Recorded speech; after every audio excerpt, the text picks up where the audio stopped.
My grandfather, Shirley Ross Van Dusen. 96 years is a long time to live, and yet not near long enough for me. A light of kindness, warmth, and loving support has gone out. And even though I live thousands of miles away and have only been able to visit a handful of times in recent years, I feel a deep sense of loss, for my grandpro is no longer there to blow loving kisses or put his arms around my daughter or tickle her again. My grandpa was always a positive influence in my life. He worked very hard, but still always had time to listen to what was important and happening in my life. As a young child, I always knew I was part of a special, loving family who kissed and hugged hellos and goodbyes and spent a lot of time in those visits, laughing and sharing good food and even better memories. Even my dog Midnight knew what a special man he was, for during the summer he spent at their house in Maple Ridge, Midnight would go way up the road every evening, waiting for Grandpa's truck so he could chase him home. We as grandchildren never had to question whether we were loved. It was just a given. I don't ever remember a sharp word of criticism, just praise for our accomplishments and that big, loving grin.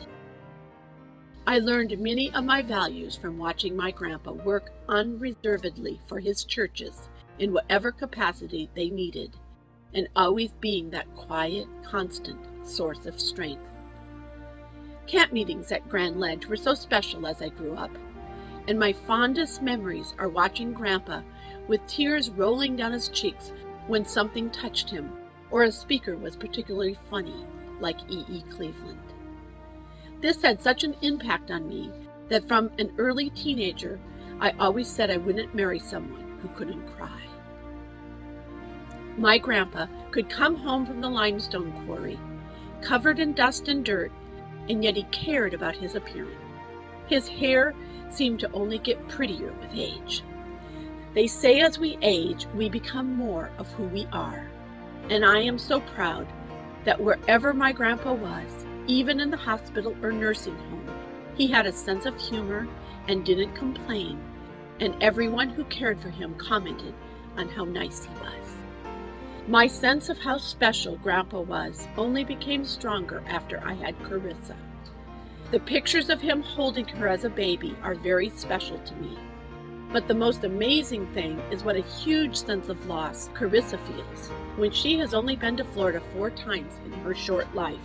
Carissa could not stop crying when she learned of his death and tried to figure out how she could be there with the rest of her family, as she has treasured those visits so very much. Watching my grandpa, almost blind, treating Carissa much like I remember being treated was so special. I remember her snuggled up to him on the couch after his 90th birthday celebration, and then the prayer circle when we got ready to leave. On our last visit in 2007, Grandpa's face would light up whenever he heard Carissa's sweet voice, and our last pictures are of him blowing kisses. I remember getting on the phone one Christmas and reporting how busy Carissa was, involved in all her plays and dances, and he said, "That's such a good report." Well, today I say, Grandpa, you have fought a good fight and have finished the race, and you made a difference for good in all of our lives. I can hardly wait for that day when in the presence of Jesus, we will once again see each other face to face and will never ever have to say goodbye. Your granddaughter, Debbie.